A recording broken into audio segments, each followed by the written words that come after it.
সকলকে শুভেচ্ছা জানিয়ে শুরু করছি আজকের আলোচনা। আমি আগের ভিডিওতে বলেছিলাম কিভাবে আমাদের ডকুমেন্টসগুলো বদলে যায়, অর্থাৎ নামের বানানগুলো ভুল হয়ে যায়। সেটা আমি আপনাদের বলবো। প্রথমে আমাদের ভাবতে হবে, যখন নামটা কম্পিউটারে প্রিন্ট করা হয়, যখন সেই প্রিন্টের এগনেস্টে যখন একটা আই কার্ড দেওয়া হয়, ভোটার কার্ড হোক আর আধার কার্ড হোক, সেই আই কার্ডটা কিন্তু যার, সে কিন্তু কম্পিউটারে প্রিন্টটা করে না, ডাটাটা সে এন্ট্রি করে না। তাহলে গলদটা কোথায়, আমরা সেটা জানবো ধাপে ধাপে। আর এটা জানতে গেলে একটু ধৈর্য ধরে আমার ভিডিওটা শুনতে হবে। শুরু করছি তাহলে। দেখুন, একটা শিশু ভূমিষ্ঠ যখন হয়, এখন বেশিরভাগ শিশু নার্সিং হোমে ভূমিষ্ঠ হয়, অল্প কিছু হসপিটালে ভূমিষ্ঠ হয়, আর খুবই অল্প এখনও আছে যেটা বাড়িতে সন্তান জন্মগ্রহণ করে, তবে খুবই খুবই কম। সাধারণ মানুষ যাদের একটু অর্থনৈতিকভাবে দুর্বল, তারা হসপিটালে যায়, পারলে নার্সিংহোমে। যারা অর্থনৈতিকভাবে সবল তারা তো নার্সিংহোমেই যায়। যাই হোক, কিন্তু আগের যুগে, বেশ কয়েক বছর আগে, 20-30 বছর আগে, এই জায়গাটা কিন্তু ছিল না। আজ যত পার্সেন্ট আপনি দেখছেন হসপিটাল নার্সিংহোমে যাচ্ছে, ঠিক তত পার্সেন্ট সন্তানের জন্ম হতো বাড়িতে। তাহলে সেই সন্তান, আমরা যাদেরকে দাইমা বলি, তাদের সহায়তায় সেই সন্তান বাড়িতেই জন্মগ্রহণ করত। তার ফলে তাদের বার্থ সার্টিফিকেটের কোনো প্রশ্নই নেই। বার্থ সার্টিফিকেট বাধ্যতামূলকও ছিল না। যারা হসপিটাল নার্সিংহোমে জন্ম হতো তাদের বার্থ সার্টিফিকেট থাকতো। সেটা আর থাকতো না কাদের? 90%-এর ওপর, 95-98% হয়ে যেতে পারে। তাদের বার্থ সার্টিফিকেট ছিল না, সেরকম রীতিও ছিল না নেওয়ার। তাই কোনো রকম তাদের ডকুমেন্টস ছিল না পৃথিবীতে জন্মগ্রহণের পরে। তাহলে কী করবে? ডকুমেন্টসবিহীন হিসাবে প্রথমে কি করা হতো? একটা রেশন কার্ড, ছোটোবেলায় আপনারা জানেন রেশন দেওয়া হয়। আগে কেরোসিন, চিনি দেওয়া হতো, এখন চাল, গম আরও নানা রকম জিনিস দেওয়া হয় কার্ড অনুযায়ী।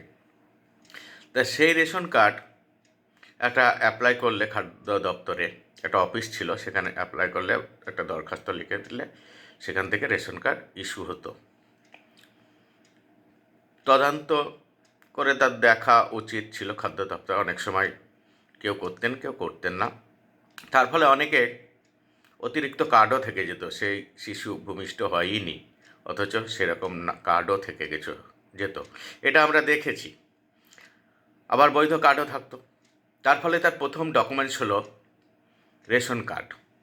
এই রেশন কার্ড অনেকে সাধারণ মানুষের হতো না, কারণ বাবা মায়ের রেশন কার্ড থাকতো না। এরকম বাবা মায়ের, আগে তো ভোটার কার্ডও ছিল না, কোনো রকম ডকুমেন্টসও থাকতো না। তার ফলে অনেকে রেশন কার্ড করতেও সমস্যা হতো, থাকতো না সচরাচর। যদি থাকতো তবুও সেটা হয়েছে বাংলাতে লেখা। তখন তো কম্পিউটার, ইংরেজির এত সব চল ছিল না, হাতের লেখা সাধারণ বাংলাতেই হতো। এখনকার রেশন কার্ড ডিজিটাল, বাংলায় থাকে, ইংরেজিতে থাকে, এখন সব কম্পিউটারাইজ কার্ড, বিভিন্ন রকম পিভিসি কার্ড, এখনকার কথা আমি বলছি না। তাহলে প্রথম কারো ডকুমেন্টস রেশন কার্ড হলো, সেটা বাংলায়, কারো ডকুমেন্টস থাকলোই না। এরপরে বেশিরভাগ ছেলে মেয়েরা পড়াশোনা করার সামর্থ্য ছিল না, কারণ মানুষ ছিল খুব গরিব, তাদের দুবেলা খাবার জুটত না। অনেকে গৃহস্থের ঘরে তাদেরকে কাজের জন্য লাগিয়ে দিত। বাইরে এরকম কাজ মানুষ করতে যেত না, কাজের কোনো সন্ধান ছিল না, বাইরে যাওয়ার কোনো ব্যবস্থাই ছিল না, তারা বহির্জগৎ চিনত না। তার ফলে ওখানে গ্রামে সাধারণ মানে কোনো রকমে দিন পার হতো। এবার যারা একটু সচ্ছল ঘরে ছিল তারা পড়াশোনা করতো, বিদ্যালয়ে ভর্তি হতো। ভর্তি করতে গিয়ে যে 6 বছর আছে সেও ভর্তি হতো, যে 9 বছর আছে সেও ভর্তি হতো, যে 12 বছর আছে সেও ভর্তি হতো। সবাইকে ওই যে যে বয়সের একটা ব্যারিকেড ছিল সেই 6-7 বছর করে তাদেরকে আন্দাজে একটা জন্ম তারিখ বসিয়ে দিয়ে স্কুলে প্রাথমিক বিদ্যালয়ে ভর্তি করা হতো।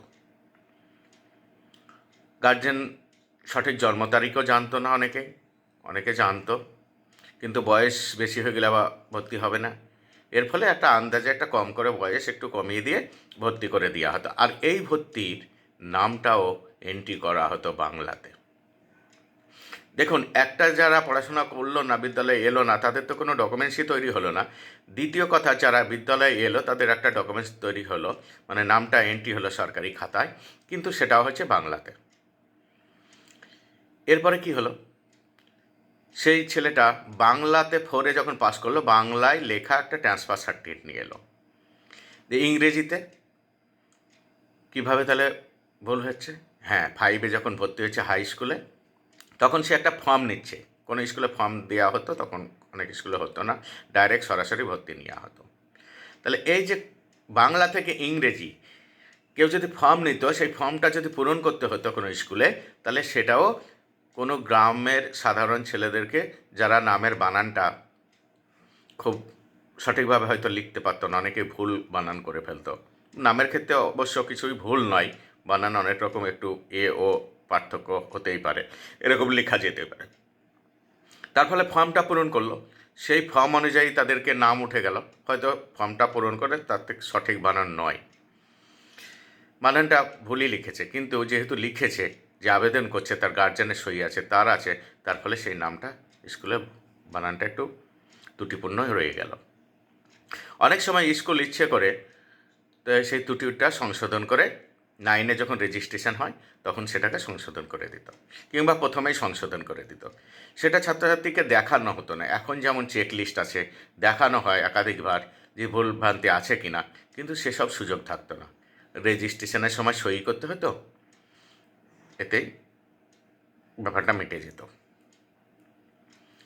তাহলে তখন বানানটা অনেক সময় বাবার নাম হোক, নিজের নাম হোক, মায়ের নাম হোক, মায়ের নাম ডকুমেন্টসে যদিও থাকে না খুব একটা, এইভাবে ত্রুটিপূর্ণ একটা নাম তৈরি হয়ে যেত, ভুল হয়ে যেত।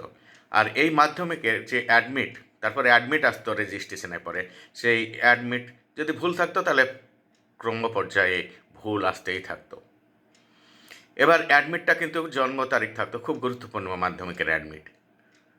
সে যদি পরীক্ষা না দেয় তাহলে তো আর সার্টিফিকেট পাবে না, পরীক্ষা দিলে পাস করলে মার্কশিট পাবে, সার্টিফিকেট পাবে।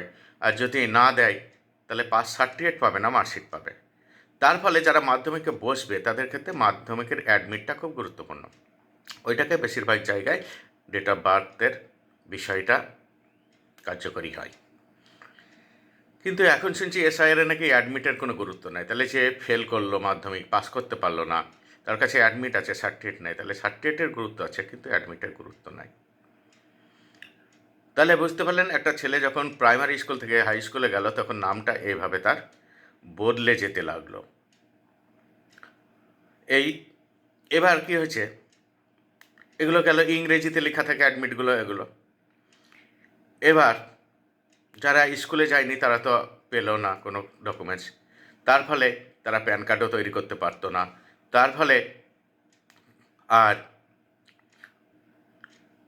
আধার কার্ড তো পরে এলো, তার আগে ভোটার কার্ড যখন তৈরি হতো, তো ভোটার কার্ড আঞ্চলিক ভাষায়, বাংলা ভাষায় ভোটার লিস্ট তৈরি হতো, ইংরেজিতে তৈরি হতো না।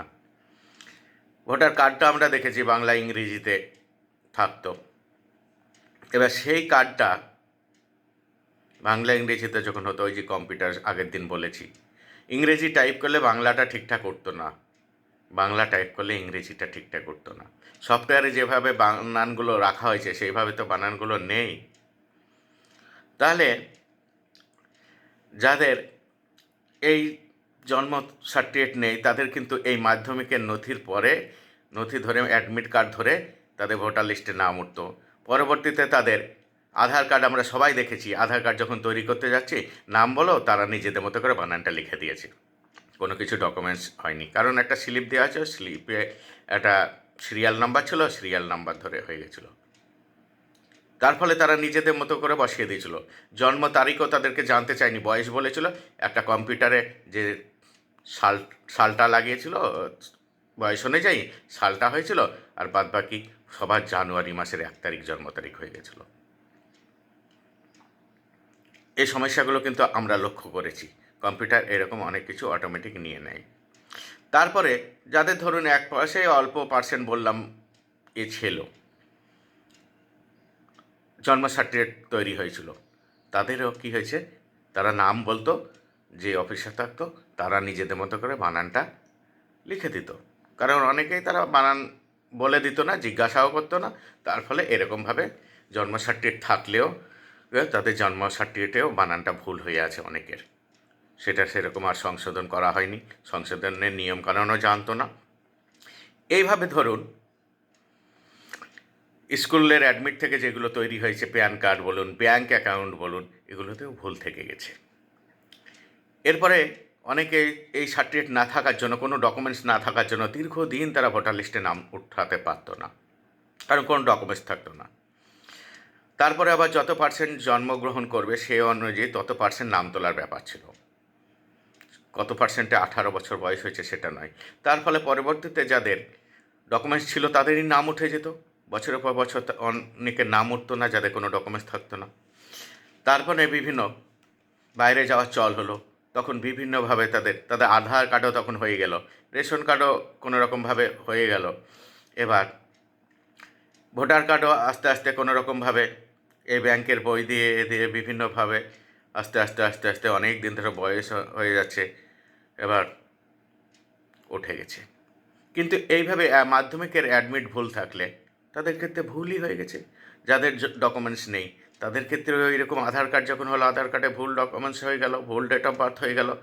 এইভাবে সমস্যাগুলো তৈরি হয়েছে। তারপরে জমি জায়গার ব্যাপার তো কোনো ব্যাপারই নেই, সরকার রেভিনিউ পাচ্ছে, যে কোনো নামে রেজিস্ট্রি করে দেওয়া যায়। আগেও সেগুলো দেখেছিলাম, জমিদাররা তাদের ভেস্ট হয়ে যাবে বলে বেনামে রেজিস্ট্রি করে রাখতো।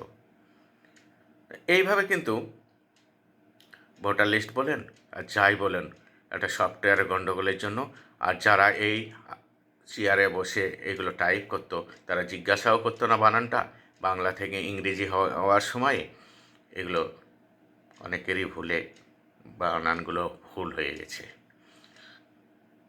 আর সংশোধন করতে গিয়ে যে কী ঝামেলা সেটা তো আপনারা জানেন। আধার কার্ড সংশোধন করতে গিয়ে ভোটার কার্ড হয়তো বিনা পয়সায় হয়, আধার কার্ড কিন্তু যতবার যাবেন যতবার ভুল হবে, যতবার সংশোধন করতে হবে পয়সা গুনতে হবে। এটা একটা ভালো বৃত্তি, তাই না? আর কাগজ কালির ব্যবসা তো আছেই, যতবার প্রিন্ট করবেন, জেরক্স করবেন, ততবার কাগজ বিক্রি হবে, কালি বিক্রি হবে, কম্পিউটার চলবে, কম্পিউটারও বিক্রি হবে। অনেক কিছুর ব্যবসা এর মাধ্যমে কিন্তু খুব ভালো জায়গায় পৌঁছে যাবে। পরবর্তীতে আবার অন্য দিন